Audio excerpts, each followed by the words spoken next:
So friends, this is David Briggs. This is somebody that you will know, but you don't know that you know him. David played with Elvis, played on a lot of records, played in concert, not just Elvis records. David is famous for playing on tons of hits, more than 10,000 records they estimate. There's him with the Fellas. This is David on the road with Elvis. You see Elvis there in the background. And if you saw my Bobby Ogden videos, Bobby took David's place. David actually recommended Bobby. So we're going to talk to David Briggs a little bit. I kind of caught him off guard, got a little bit of info from him. We'll try to get with him again. So friends, welcome to the house of David. So this is a trap door right here. Yeah, the rest here's the whole trap door. And there's a garage under there. There's a garage on there and stairs. So what is the story? And security. Well, I just built it, you know, as much for him as for anybody to be able to come in and talk to him about it on the road. When I was 76 was the year I played with him full time, kind of. Of course, that was just 10 days, 2 weeks a month, because I couldn't quit session. He tried to get me to play with him for years, you know. But you've been playing on records since the 60s. 66. Mm-hmm. And I never did go. I did go out and do a few things. I mean, when I was in L.A. playing with him, he talked me into going to Vegas and staying with him. He said, just go one night. If you don't like it, leave. And I went and stayed 6 weeks. And I had to cancel thousands of dollars worth of, more than I made, actually, although he was paying pretty good money. Mm-hmm. But he just kept on wanting me to go. And I'd go guest with him. I did the world's largest New Year's Eve party in 1975 in Pontiac, Michigan. Sat in with them. Glenn D was there too, of course, then. And then I did a couple of shows with him when he was doing the movie That's the Way It Is, because I arranged a couple of songs on that album. Stuff like that. So you added, now prior to you playing with him and Glenn D, it was just piano. So you actually added the key, the organ and all that, clavinet. Yeah, he wanted me to play acoustic piano the most of it. I didn't want to. I said, I don't want to. He said, well, you play it on records, but it's just a lot of work. Mm-hmm. And it's just not as much fun in playing the clavinet and electric piano. You play like a lead guitar. Play when you want to and don't play when you're not. Mm-hmm. Yeah, don't play when you don't want to. Just kind of easy. He said, all right, just play whatever you want. So that's the only reason he added it, so I'd go. That's amazing. So on his records, I played all those. I played the acoustic piano and the electric and the clavinet. It's all me. Right. Seen a few things written up there wrong. One of them said, "What records were my ex-husband-in-law." A lot. I know it's tons of them. 300 size. I don't know. 200 size. 3. But I know we talked about earlier. You played on Trouble. You played on. Oh yeah, those were the later things. I played on, God, hundreds of size. So you had to go to All Music. So you played in Graceland in the sessions that they did in the Jungle Room. Everyone ever did. And you played on Danny Boy. Yeah, well, which was in. Yeah. So again, you were slightly inebriated. Yeah. Because y'all had gotten done. We're finished. And Glenn D was playing the piano, and Elvis didn't know you were still there. Yeah. Well, he didn't know where I was. He'd happen to see me. Come here. He just wanted me to play. But he told Glenn D to get up and let you sit down, and you played it. Yeah, well, that's probably because Glenn D was threatening to leave, I think. Yeah. But you played on Danny Boy. Yeah, well, actually, I played it. Inebriated. I played something on everything we could. Yeah. That's incredible. So you built this trap door so Elvis could come here, pull in the garage, come up. I also built it for myself too, but it's the whole thing. I told him about it. It's the garage door. He could just drive in and come up here and would get, because even at RCA Victor, it always leaked out word that he was coming, and people would just swarm. Mm-hmm. This would be a private place, a way that he could get up in here. Yeah. Yeah. And we talked about it. He never did actually get to record it until he died. Then I had the RCA account for 3 years. I had the Elvis account and the Jim Reeves account. And I did the medleys and all those kind of things. I produced them all here. So he did get to work here. So a lot of the music that we hear today in the newer records were all produced here. Some of them were down here, yeah. That's interesting. That is awesome. Well, like the Elvis medley I did here, using part of the things they'd already cut, but redoing most of the music. Mm-hmm. So using his vocal and replaying yeah, the tracks. Yeah. On the ones that you could do this, some of the mono things that I used that were already, we had to use what was there, like Don't Be Cruel, Teddy Bear, and all that stuff. But I overdubbed to it, made it better. Because those you couldn't pull the vocals out of, is what you mean. No. You couldn't lift it. You could EQ and get it up a little bit. Today, you could probably pull the vocals out of it. Yeah, yeah, digitally. Couldn't then. This was 82 or so I did these. Man, you've done a lot of amazing stuff, David. Yeah, a bunch of stuff. And so I know your brother opened this cabinet and showed me a lot of tapes. Like I remember seeing Roy Orbison in there and stuff. So you work with Roy. Oh yeah. Who all? It's just a list. Of about 10,000 artists. Really? That's what the whole thing. How many sides do you think you played on? Again, they say over 10,000. Over 10,000. Yeah. Records. That is incredible. Yeah. Been doing it since I was about 12, 13, 14. But didn't start really super professionally until I was about 18. But you made a good living doing this. Oh, yeah. Yeah. Once I moved here, yeah, down in Muscle Shoals, cut a lot. It was all fame and no fortune. Cut a lot of hits. Didn't get paid what we deserved, and had to work extra hours. But it was good training to come up here. Yeah, you were ready when you got here. Well, it wasn't quite as ready as I thought it was, because when I saw how good they all were, I had to get on. I did a lot of studying on my own. Mm-hmm. Well, that's true now. When you come here, the best of the best come here. Yeah, the competition, especially the instrument I played, you had Floyd Kramer and Pig, two of the best in the world. Yeah. But I managed to slide right up in there with them. Yeah. Became friends with both of them. When Floyd Kramer died, he was using me as his leader, and he was producing. And I'd use Pig with me. So all three of us working together. That's amazing. Yeah. That was like a dream for me. So what was it like? Let's go back to the Jungle Room. I know you said that they moved a lot of players around, but basically you and Ronnie played on every track. We're the only two of all of them that played on everything. It's different ones, like Tony Brown played acoustic piano on some things. I played acoustic piano on some of them, and electric piano and clavinet on all of them except one. And I hired Bobby, the guy from Memphis who's dead now, played organ, Bobby Emmons. Bobby Emmons. He's another great player to play on that. And when I he played with Chip's Moment over at American Sound. When I was playing acoustic piano, I got him to come in and play the electric. Well, with Felton's permission. Felton, they had worked with him before. Yeah. So you worked with Felton a lot. Oh yeah.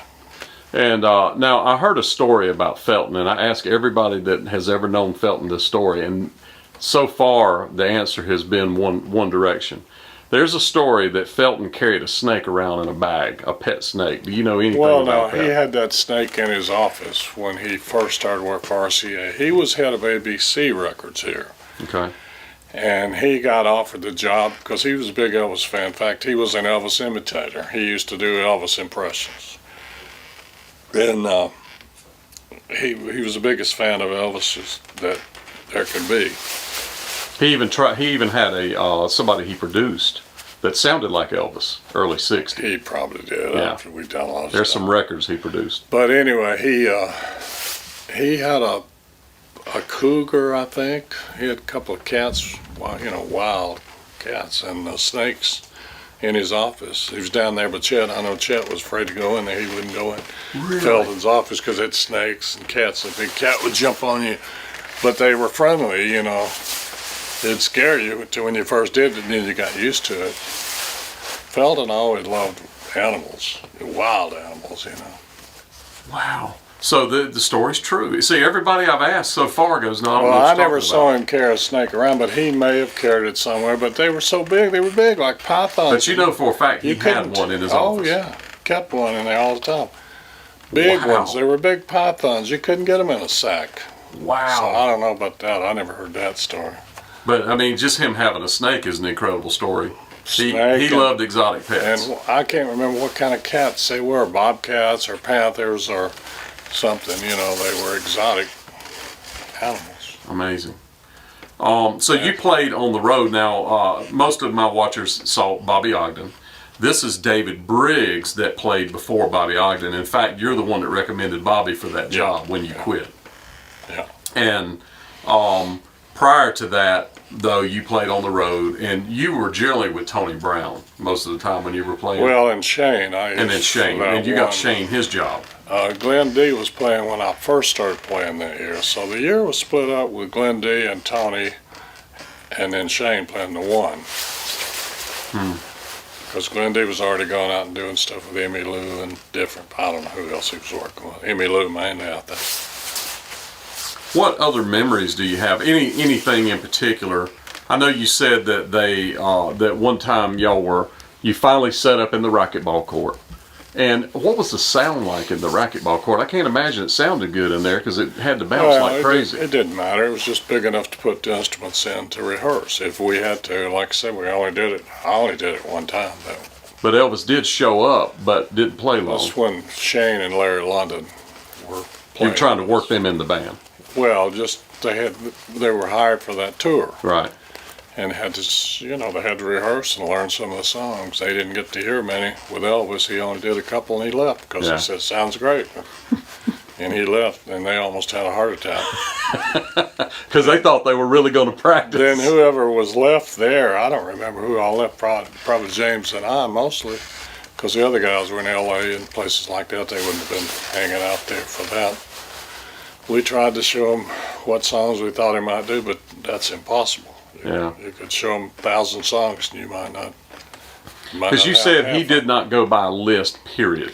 Well, he always had a list, but he didn't stick to it. That didn't mean anything. Some nights he might. I mean, I played, even just in that one year and a few of the other times I played Vegas. I mean, I played, God, I don't know how many shows, a lot, because we in Vegas, we used to do 2 shows a night for 6 weeks. That's a long time. That is a lot.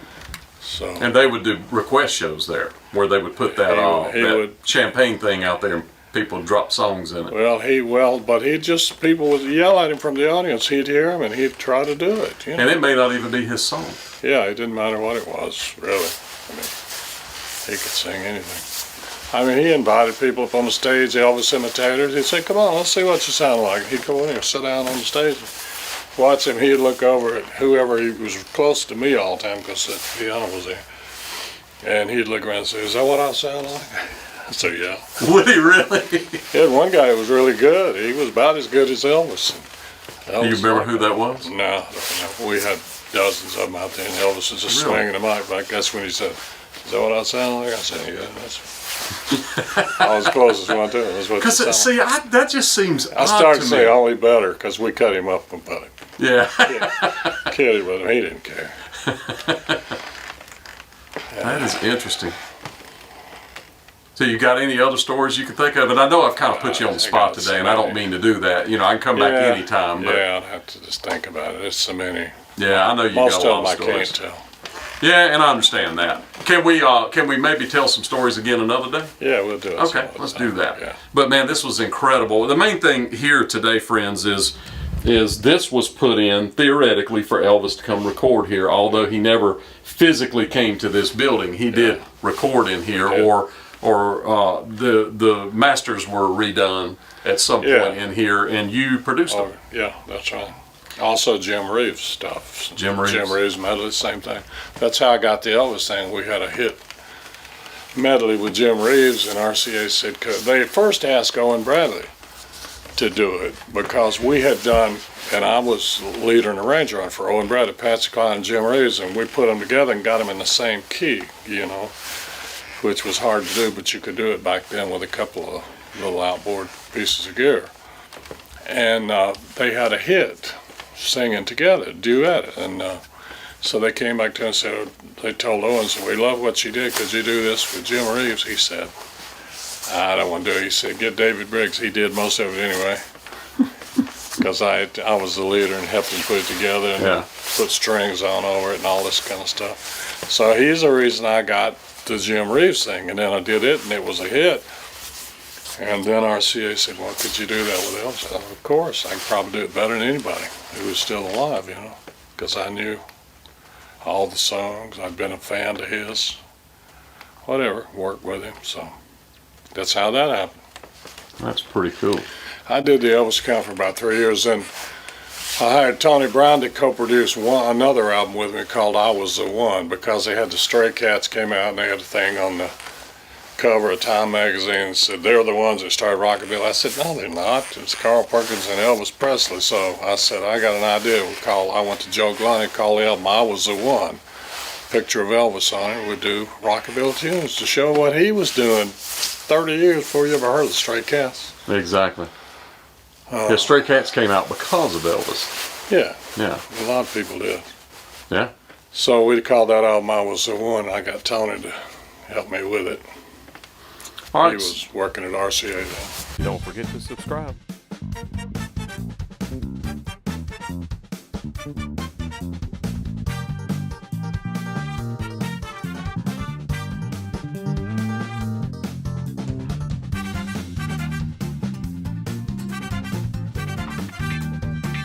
And if you're new to this channel, Adventures of the Spa Guy, I have more than 600 Elvis videos.